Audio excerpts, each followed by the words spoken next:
안녕하세요, 홍연출입니다. 오늘은 제가 프랑스어 딕션을 알려드렸을 때 한국말에는 딱 맞는 발음이 없어서 조금 많이 헷갈리시거나 틀리시는 혹은 질문을 많이 주시는 발음 몇 가지 가지고 와봤습니다. 그러면 함께 살펴보시겠습니다.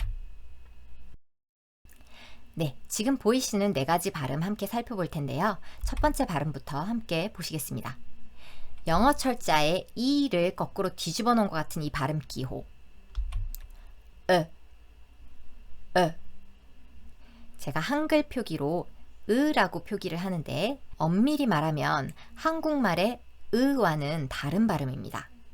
한국말의 으 같은 경우에는 입술 모양을 옆으로 길게 찢어서 으 이렇게 발음을 하는데 프랑스어 같은 경우에는 조금 더 입 모양을 동그랗게 만들어 주신다 라고 생각을 해주시면 되겠습니다. 그래서 입을 아래 위로 조금 더 턱을 아래로 내린다고 생각하고 우리말 으를 했을 때보다 조금 더 어눌하게 들린다 라고 생각하면 맞다고 보시면 되겠습니다. 비교해서 들어보시면 으,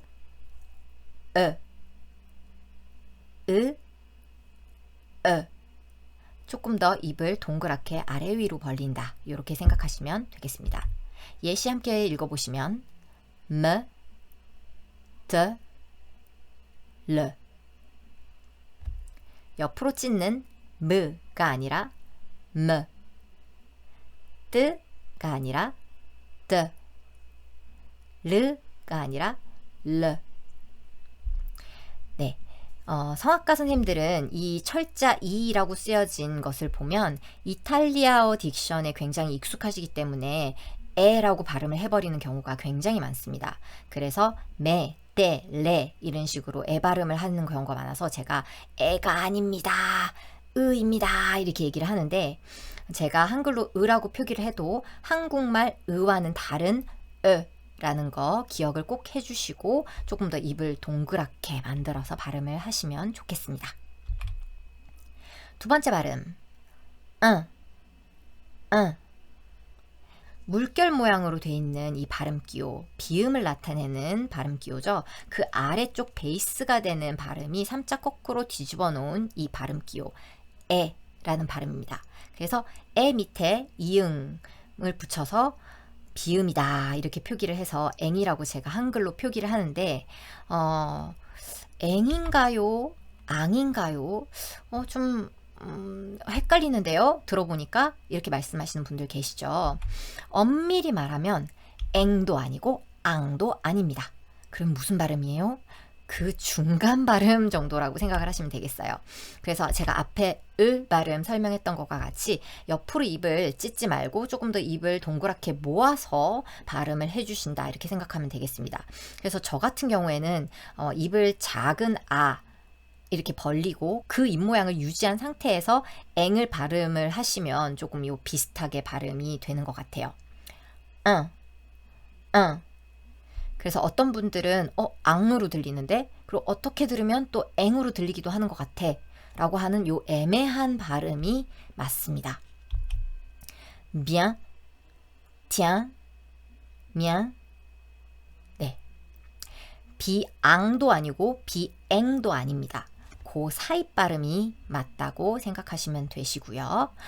이 발음하고 또 똑같은 발음 하나가 더 있는데 발음 기호로 오하고 이가 이렇게 등이 딱 붙어 있는 거 위에 물결 무늬가 있는 발음 기호 아시죠? 그냥 위에 물결 무늬가 없으면 오 입모양의 에 발음을 해서 바보 발음처럼 해라 제가 이렇게 말씀을 드려요. 그런데 비모음이 됐을 때는 옛날에는 이 두 발음을 굉장히 구분해서 했었을 것 같은데 현대불어로 오면서 이게 그냥 하나로 합쳐졌다고 생각을 하시면 될 것 같아요. 그래서 발음 기호를 찾았을 때 사전에서 찾았을 때 요 발음을 보시면 지금 3자 거꾸로 된 거 위에 물결 표시 발음하고 똑같이 발음하면 되겠다 이렇게 생각하셔도 무방하겠습니다. 다음 발음 보시겠습니다. 3자같이 생긴 이 발음 기호 이 발음 생각보다 굉장히 어려워들 하시더라고요. 한국말의 주 랑의 차이점을 캐치하시면 아주 쉽게 발음하실 수 있겠습니다. 우리말 주 같은 경우에는 발음을 해보시면 앞니 바로 뒤에 있는 딱딱한 입천장, 경구괴라고 하죠. 그 부분에 혓바닥이 잠깐 탁 닿았다가 금방 떨어지는 걸 느낄 수 있으세요. 주 느껴지시나요? 근데 프랑스어 발음을 할 때는 요 혓바닥이 아래에서 머물러서 위로 올라가지 않습니다. 이거를 조금 더 쉽게 이해를 하면 슈 발음을 생각을 해보시면 되겠습니다. 애기들한테 오줌 누라고 이렇게 시키거나 혹은 조용히 하라고 쉬 이렇게 할 때 발음이죠. 그 발음을 하실 때 보면 요 혓바닥이 아래로 내려가서 혓바닥하고 천장이 닿지 않은 그 상황이 유지가 되고 있는 거 느껴지시나요? 그 상태를 유지하면서 거기에다가 지읒을 얹어보세요.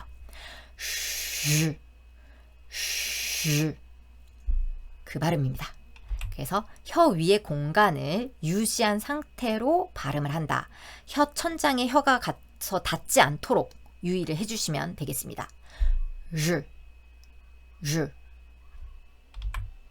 함께 발음해 보시면 mariage, mariage. 네, 앞에 이 발음 모두 입 안에 공간을 조금 확보하고 있다는 거, 요런 거 좀 느껴지셨나요? 프랑스어 딕션의 대부분을 보면 입안의 공간을 이렇게 납작하게 찌그러뜨리는 발음은 거의 없다고 보시면 될 것 같아요. 그래서 입 안에 어느 정도 공명이 될 수 있는, 발음이 공명될 수 있는 공간을 어느 정도 확보를 하고 발음을 하는 경우가 많다, 이렇게 생각을 하면 조금 더 동그란 발음들, 이런 것들이 많다, 이런 것들을 유의하시면 조금 더 프랑스어적인 발음에 가깝게 가실 수 있을 것 같습니다. 마지막 발음 보시겠습니다. 에흐 발음입니다. 한글 표기로 제가 히읗이라고 생각하시면 되겠습니다 라고 말씀을 드리고는 하는데, 요 히읗은 이렇게 막혀 있다가 숨이 터져 나오는 히읗, 이렇게 생각을 하시면 될 것 같아요. 그래서 마크 혹은 소주를 한 잔 들이키고 이렇게 터트리는 그 흐 발음이라고 생각을 하시면 크게 다르지 않다라고 보시면 되겠습니다. 그런데 노래하는 분들이 노래하는 그런 클립들을 좀 들어보니까 르 발음을 하는 것 같던데 르라고 하는 게 맞나요? 흐라고 하는 게 맞나요? 라고 질문을 해주시는 경우들이 있습니다. 사실 프랑스 사람들이 그냥 말을 할 때는 이 에흐 발음을 르로 하는 경우는 제가 거의 한 번도 보지 못한 것 같아요. 그런데 왜 노래할 때는 르라고들 발음을 하느냐? 이 성악적인 발성과 관련이 있는 것 같습니다. 그래서 발성을 할 때 성악적인 호흡 연결이나 발음 연결을 할 때 조금 더 매끄럽게 되게 하기 위해서 이 르 발음을 조금 쓰게 됐는데, 옛날 같은 경우에는 이탈리아어적인 그런 발음들을 굉장히 심하게 얹어서 하시는 그런 프랑스어 딕션을 하시는 경우들이 많았어요. 그래가지고 이게 이태리어인가 프랑스어인가 어디 남부의 다른 나라 말인가 이렇게 생각이 될 정도로 프랑스어적인 느낌이 하나도 없게끔 르 이렇게 굉장히 강조를 해서 발음들을 하시는 경우들도 꽤 있었거든요. 근데 최근에 들어와서는 점점 그 나라 말은 그 나라 말처럼 발음을 하는 게 좋지 않겠나, 이런 추세로 가고 있기 때문에 요즘 젊은 성악가 선생님들은 이 에흐 발음을 많이들 제대로 프랑스어처럼 하시는 경우들이 많으세요. 그렇다고 전부 다 이렇게 발음을 다 하느냐? 그렇지는 않아요. 그래서 노래할 때 이렇게 편한 발음으로 르와 흐를 혼용해서 쓰시면 되겠다, 적절하게. 그렇게 보시면 되겠습니다. 보시면 revient, revient, revient, revient. 어느 쪽을 하셔도 틀리지 않습니다. 하지만 개인적으로는 에흐 발음을 조금 해주는 게 조금 더 프랑스어적인 냄새가 나서 좋아하기는 합니다만, 그것은 성악가 선생님들이 선택하시면 될 부분 같습니다. 하지만 조금 유의했으면 좋겠다 하는 부분들은 그 아래 발음 같은 것들인데요.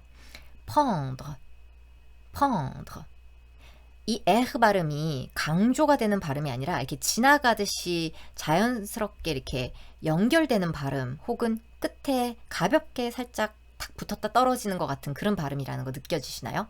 펑더, 펑더.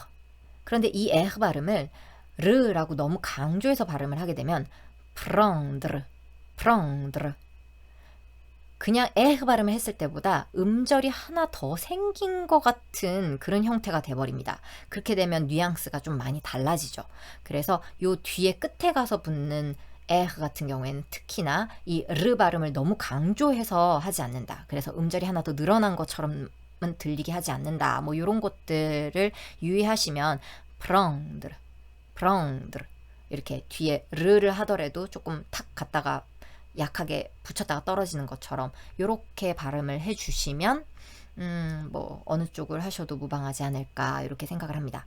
그런데 이왕이면 이 에흐 발음도 프랑스어를 프랑스어답게 만들어주는 굉장히 아름다운 발음이니까 연습을 해 보실 수 있으면 좋을 것 같아요. 성악가 선생님들 같은 경우에 독일어 발음은 굉장히 잘 붙이시잖아요. 그런데 독일어에도 이 에흐 발음 비슷한 게 존재하죠. ach, ich fühl's, ach 이렇게 할 때 ich, 전부 다 흐 발음, 요 에흐 발음하고 그렇게 다르지 않은 발음입니다. 거의 똑같다라고 봐도 무방하지 않을까 싶거든요. 그러니까 독어 딕션을 잘 하실 수 있는 선생님들이라면 이 에흐 발음도 어렵지 않게 하실 수 있습니다. 그러니까 겁먹지 마시고 도전해 보시면 좋을 것 같습니다. 하지만 좀 내 목에 너무 긁어서 성대를 좀 깎아내리는 것처럼 좀 아픈 것 같아. 사실 제대로 발음을 하면 그렇게 목을 긁는 소리는 아닌데 그렇게 좀 무리가 된다고 느껴지실 경우에는 굳이 에흐 발음을 억지로 하실 필요는 없고 이 르 발음과 히읗 발음을 적절히 혼용해서 잘 쓰실 수 있으면 되겠습니다. 네, 지금까지 네 가지 발음 함께 살펴보셨는데요. 제가 딕션을 알려드릴 때 한글 표기를 주로 많이 씁니다. 한글에 없는 표기들 뭐 f, z, v 이런 거 같은 거나 뭐 ü 이런 발음들은 옆에 같이 표기를 해드린다거나 이런 식으로 표기를 좀 다양하게 하지만 기본적으로는 한글 표기를 사용해서 알려드리는 것을 선호합니다. 그 이유는 프랑스어 딕션이라고 하면 요 비음에 대한 선입견들을 굉장히 강하게 가지고 계신 분들이 많은 것 같아요. 그래서 굉장히 안으로 막 넣어서 발음을 해서 발음이 좀 과도하게 이상하게 된다거나 이런 경우들을 제가 많이 접하기 때문에 그냥 우리말로 딱 적었을 때 직관적으로 보이는 것처럼 앞에 붙여서 발음을 하는 게 오히려 더 맞습니다 라고 얘기를 하고 조금 더 직관적으로 금방금방 눈에 보일 수 있다라고 생각하기 때문에 한글 표기로 알려드리고 있는데 한국말의 발음과 조금 다른 발음일 수 있다는 거 항상 인지를 하시고 눈으로 보는 거 플러스 귀로 들어서 함께 확인을 해주시면 좋을 것 같습니다. 네, 그럼 오늘도 너무너무 수고하셨고요. 이 클립 도움되셨으면 구독과 좋아요 눌러주세요. 감사합니다.